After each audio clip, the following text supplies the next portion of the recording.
وسلام على عباده الذين اصطفى رب أعوذ بك من همزات الشياطين وأعوذ بك رب أن يحضرون. کیا موضوع ہے اور کیا شان ہے ان کی جن کے حوالے سے بات کرنے کی حقیر سی عاجزانہ کوشش کی جا رہی. حق کا اعتراف کرتے ہوئے ابتدائی سے ہم اس بیان کا حق ادا نہیں کر سکتے. تو کیوں کر رہے ہیں؟ اس لیے اور اللہ کرے جو کہہ رہے ہیں وہی ہو کہ زبانوں پر ان کا ذکر پاک آ جائے، کانوں میں ان کا ذکر پاک داخل ہو جائے، تو اللہ ان گناہ گار زبانوں کو اور گناہ گار کانوں کو اپنے فضل و کرم سے جہنم کی آگ سے بچائے. نبی کریم صلی اللہ علیہ وسلم کی محبت کی فرضیت اور فضائل اللہ کی توفیق سے سن چکے. نبی کریم صلی اللہ علیہ وسلم کی محبت کی دو علامتیں توفیق رب العالمین سے بیان کی جا چکی. آئیے وقت کی پابندی اللہ کی توفیق سے کرتے ہوئے دو مزید علامتیں انتہائی اختصار سے سننے سنانے کی اللہ کے بھروسہ پر عاجزانہ کوشش کرتے ہیں. ان دو میں سے پہلی علامت حافظ ابن حجر رحمہ اللہ نے بیان کیا. اگر کسی شخص کو دنیا کی بڑی سے بڑی چیز کی ایک طرف پیشکش ہو اور دوسری طرف یہ ہو کہ وہ دیدار نبی صلی اللہ علیہ وسلم، صحبت نبی صلی اللہ علیہ وسلم اس سے محروم ہو جائے. ایک طرف دنیاوی طور پر سب سے قیمتی چیز اور دوسری طرف محمد کریم صلی اللہ علیہ وسلم کا ایمان کی حالت میں دیدار اور صحبت، وہ کیا چاہے دنیا کی چیز ٹھکرا دی جائے اور آپ کی محبت کے پیش نظر آپ کے دیدار اور آپ کی صحبت کو پسند کیا جائے.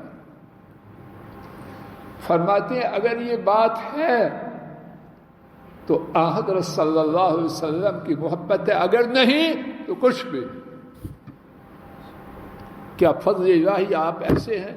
اللہ کرے سب ایسے ہوں، لیکن اپنے بارے میں خدشات ہی خدشات. آئیے ان کے واقعات جو کتنے ہیں اللہ ہی جانتا. ان کے واقعات میں سے پہلا واقعہ امام مسلم سیدنا ربیعہ بن کعب الاسلمی رضی اللہ عنہ سے روایت کرتے ہیں. بیان کرتے ہیں میں رات کو نبی کریم صلی اللہ علیہ وسلم کی خدمت کے لیے آپ کے پاس رات گزارتا ہوں. معلوم ہوتا ہے یہ بات سفر کی ہے. فرماتے ہیں میں پانی وضو کے لیے لے کے آیا. حضرت صلی اللہ علیہ وسلم نے فرمایا، اور تشریح میں ہے کہ خوشی سے فرمایا، سل ربیعہ مانگو. اللہ اکبر. اگر ہم میں سے کسی کو موقع دیا جائے مانگنے کا تو کیا مانگے؟ میں آپ خوب جانتا ہوں. ربیعہ آپ کا حقیقی معنوں میں محب عرض کرتا ہے اسألک مرافقتک فی الجنہ. میں چاہتا ہوں، میری فرمائش، میرا سوال یہ ہے جنت میں آپ کی رفاقت، آپ کی ہمنشینی، آپ کی صحبت حاصل ہو جائے. نبی محترم صلی اللہ علیہ وسلم فرماتے ہیں اب غیر ذالک، کوئی اور چیز؟ ربیعہ عرض کرتے ہو عذاب. اگر مانگنا ہے تو ایک چیز اور کچھ نہیں، مجھے آپ کی رفاقت چاہیے. نبی کریم صلی اللہ علیہ وسلم نے فرمایا فَعِنِّي عَلَى نَفْسِكَ بِكَثْرَةِ السُّجُودِ تو پھر بہت سے سجدے کر کر کے میری مدد کرنا تاکہ میں اللہ سے تمہارے لیے اپنی رفاقت کا سوال کر سکوں۔ یہ سچے محب ان کی فرمائش نمبر 1 اور 1 کے بعد اور کوئی نہیں وہی، وہ کیا ہے؟ آپ کا دیدار اور آپ کی صحبت۔ اور یہ بات صرف ربیہ کی تھی یا اور لوگوں کی بھی تھی؟ آئیے صحیح بخاری کے حوالے سے سیدنا عبداللہ ابن زید ابن عاصم رضی اللہ عنہ سے سنتے ہیں۔ واقعہ طویل ہے، اختصار سے غزوہ حنین میں مسلمانوں کو اللہ پاک نے مال غنیمت میں بہت مویشی جانور عطا فرمائے، بکریاں، اونٹ، ڈھیروں کے حساب سے۔ حضرت صلی اللہ علیہ وسلم نے نئے مسلمان ہونے والے لوگوں کو وہ سارا مال غنیمت تقسیم کر دیا۔ مدینے والے انصار، آپ نے ان کو کچھ نہ دیا۔ انصار میں سے کچھ لوگوں کو، خصوصاً نوجوانوں کو یہ بات کھٹکی اور انہوں نے آپس میں اس بارے میں گفتگو کی۔ نبی کریم صلی اللہ علیہ وسلم نے خصوصاً اپنے انصاری صحابہ، مدینہ والے صحابہ، ان کو جمع کیا اور ان سے فرمایا، توجہ فرمائیے اور اللہ کرے کہ کہنے اور سننے والوں کو بات یاد رہے اور اس کی بنیاد پر اپنے اپنے ایمانوں کو جانچتے پرکھتے رہے۔ فرمایا، الا ترضون ان يذهب الناس بالشاة والبعير وتذهبون بالنبي صلی اللہ علیہ وسلم، کیا تم اس بات پر راضی نہیں کہ لوگ بکریاں روٹ لے جائیں اور تم محمد کریم صلی اللہ علیہ وسلم کو اپنے ساتھ لے جائیں؟ اور اس کے بعد فرمایا، اگر ہجرت نہ ہوتی تو میں بھی تم میں سے ایک انصاری مسلمان ہوتا، اور اگر لوگ کسی وادی، کسی گھاٹی میں جائیں، میں کسی کی وادی، کسی کی گھاٹی میں نہ جاتا، میں اس وادی اور گھاٹی کی طرف جاؤں جہاں انصار جائیں۔ لوگ اندر ہیں، لوگ باہر ہیں اور انصار اندر ہیں۔ جب حضرت صلی اللہ علیہ وسلم نے یہ فرمایا تو کیا ہوا؟ نبی پاک صاحب نے اور بھی کتنی باتیں فرمائیں، خلاصہ، اختصار۔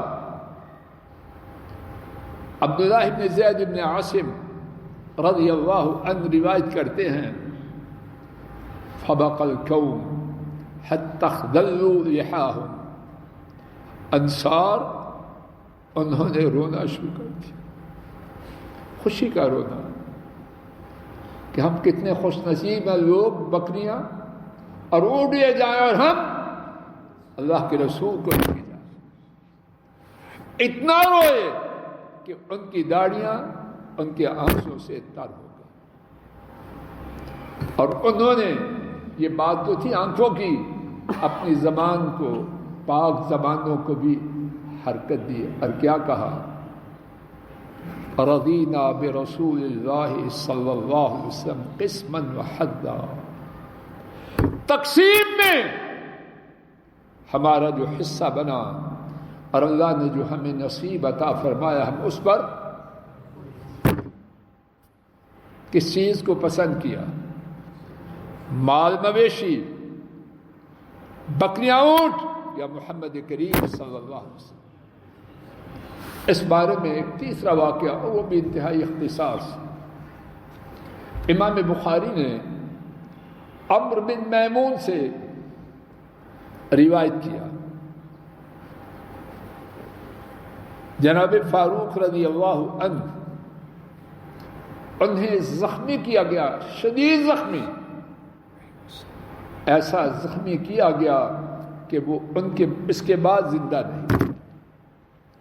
حکم الہی کا وقت آ چکا، موت جانکنی کا وقت قریب پہنچا۔ سیدنا فاروق رضی اللہ عنہ نے اپنے بیٹے سے فرمایا، اے عبداللہ، جاؤ عائشہ ام المؤمنین رضی اللہ عنہا کے پاس اور ان سے کہو عمر آپ کو سلام کہتا ہے، اور امیر المومنین نہیں کہنا، میں اب عمر ہوں، امیر المومنین ہونے کا زمانہ بیت چکا، اور ان سے کہنا یستأذن عمر بن الخطاب ان يدفن مع صاحبیہ، عمر یہ اجازت طلب کرتا ہے کہ اس کے دو جو ساتھی ہیں محمد کریم صلی اللہ علیہ وسلم اور ابو بکر رضی اللہ عنہ، عمر اجازت طلب کرتا ہے کہ اسے ان دو ساتھیوں کے ساتھ دفن کرنے کی اجازت دی جائے۔ اور معلوم ہے حضرت صلی اللہ علیہ وسلم اور جناب صدیق اما عائشہ رضی اللہ تعالی عنہا کے حجرے میں دفن کیے۔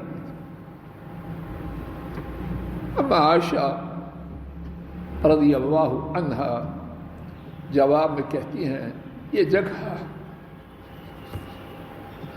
میں نے اپنے لیے رکھی تھی، لیکن آج میں عمر کو اپنی ذات پر ترجیح دیتے ہوئے عمر کو یہاں دفنانے کی اجازت دیتا۔ جناب فاروق رضی اللہ عنہ موت کے بستر پر، ایک کہنے والے نے کہا عبداللہ آ چکے، عبداللہ آ گئے ہیں۔ جناب فاروق رضی اللہ عنہ فرماتے ہیں ارفعونی، بیٹے ہیں، موت کی چارپائی پر لیٹے ہیں، فرماتے ہیں مجھے اٹھاؤ۔ جب کسی کو کسی کام کے لیے بھیجیں تو وہ واپس آئے اور وہ کام ہماری نگاہ میں اہمیت والا ہو تو کیا کرتے؟ سیدھے ہو کے بیٹھتے کہ کیوں کر صاحب، ارفعونی، مجھے اٹھاؤ۔ اور پھر اپنے بیٹے سے کہا ما لدیک، کیا خبر لائے ہو؟ بے قرار۔ بیٹا عرض کرتا ہے الذی تحب یا امیر المومنین، میں خبر وہ لایا ہوں جو آپ کو محبوب ہے۔ کیا محبوب؟ کہ قبر کہاں ملے؟ رسول رحمت اور صدیق اکبر رضی اللہ عنہ ان کے پڑوس میں۔ تو آپ جس چیز کو پسند کرتے تھے وہی اما عائشہ نے منظور کی۔ اب کیا کہا؟ الحمدللہ، ساری تعریف اللہ۔ اس کے بعد کیا فرمایا؟ ما كان من شيء احب الي من ذلك، ما كان من شيء احب الي من ذلك، مجھے اس وقت اس سے زیادہ کوئی چیز محبوب نہ تھی کہ مجھے جوار رسول میں اور جوار صدیق میں دفن ہونے کی اجازت مل جائے۔ آپ سے محبت کرنے والے زندگی بھر بھی اور زندگی کے بعد قبر میں بھی اور واقعات ہیں اس کے بعد جنت میں بھی یہی خواہش، یہی تڑپ، یہی امنگ، یہی آرزو اپنے سینوں میں رکھتے۔ نبی کریم صلی اللہ علیہ وسلم کی محبت کی ایک اور علامت علامہ عینی رحمہ اللہ نے بیان کیا۔ کتنے ہو گیا؟ 3 منٹ رہتے ہیں. علامہ عینی رحمہ اللہ بیان کرتے ہیں آپ کی محبت بے شک یہ ہے کہ آپ کی تابعداری کا ارادہ کیا جائے اور آپ کی نافرمانی کو چھوڑنے کا عزم کیا جائے. اور فرماتے ہیں یہ بات فرض ہے، اسلام کے واجبات میں سے ہے، اختیاری نہیں. کتنی مثالیں ہیں اس بارے میں، صرف ایک مثال عرض کر کے اللہ کی توفیق سے بات کو ختم کر دیں. امام طبرانی اور حافظ ابن کثیر نے اپنی اپنی کتابوں میں یہ مثال ذکر کی. معرکہ یرموک ہے، 5 صحابہ، ابو عبیدہ اور ان کے 4 ساتھی، رومی سپاہ سالار تدارک شاہ روم کا بھائی، اس کے پاس جاتے ہیں، سنت کی پابندی کرتے ہوئے پیغام بھیجتے ہیں کہ ہم تمہارے سپاہ سالار سے ملنا چاہتے ہیں. اس نے کہا آ جاؤ، اور سپاہ سالار نے اپنا ہیڈ کوارٹر بنایا ہے 30 کناتے اور 30 تمبوؤں کا، بہت بڑا ہیڈ کوارٹر اس وقت کے حساب سے. کہتا آ جائیں. حضرات صحابہ فرماتے ہیں لا نستحل الحریر، ہم ان خیموں میں، ان کراتوں میں داخل نہیں ہو سکتے، ان میں داخل ہونا ہمارے لیے ناجائز. کہاں ناجائز ہے؟ سنت. رومی سپاہ سالار تدارک حکم دیتا ہے قالین بچھائے جائیں. قالین بچھائے گئے اور وہ بھی ریشمی ہے. صحابہ فرماتے ہیں لا نستحل الجلوس علیہ، ہمارے لیے ان پر بیٹھنا بھی جائز نہیں. کیا کرو؟ مٹی پہ آؤ. رومی سپاہ سالار اس کے ساتھی مٹی پہ آتے ہیں، اس کو اسلام قبول کرنے کی دعوت دیتے ہیں، جزیہ دینے کی دعوت دیتے ہیں، نہیں مانتا. اب سوائے لڑائی کے کوئی چارہ نہیں. رومی بادشاہ ہرقل بڑا سمجھدار، اس کو یہ خبر پہنچی. اس نے اس خبر پر تبصرہ یوں کیا ھذا اول الظلم، یہ ذلت کی ابتدا ہے. اما الشام فلا شام، اب اس کے بعد شام رومی سلطنت کا حصہ نہیں. گوستاف لبون فرانسیسی مستشرق وہ لکھتا ہے رومی 700 سال سے شام پر برسر اقتدار تھے. تو ہرقل کہتا ہے ھذا اول الظلم فاما الشام فلا شام وویل للروم من المولود المشؤوم. یہ منحوس بچہ جو آیا ہے، منحوس وہ ہے اس کے ساتھ، یہ منحوس جو آئے ہیں ان کی وجہ سے رومیوں کے لیے تباہی. کس موقع پر؟ سنت کی پابندی، اس کو تھاما اور اللہ نے کیا عزت دی کہ فتح سے پہلے ہی جب رومی بادشاہ کو خبر پہنچی وہ نتیجے پہ پہنچ گئی. اور اللہ کے فضل و کرم سے ایسے ہی ہوا. اللہ تعالیٰ اپنے فضل و کرم سے کہنے سننے والوں کو نبی کریم صلی اللہ علیہ وسلم کی سچی محبت عطا فرمائے، اور جو علامتیں آپ صلی اللہ علیہ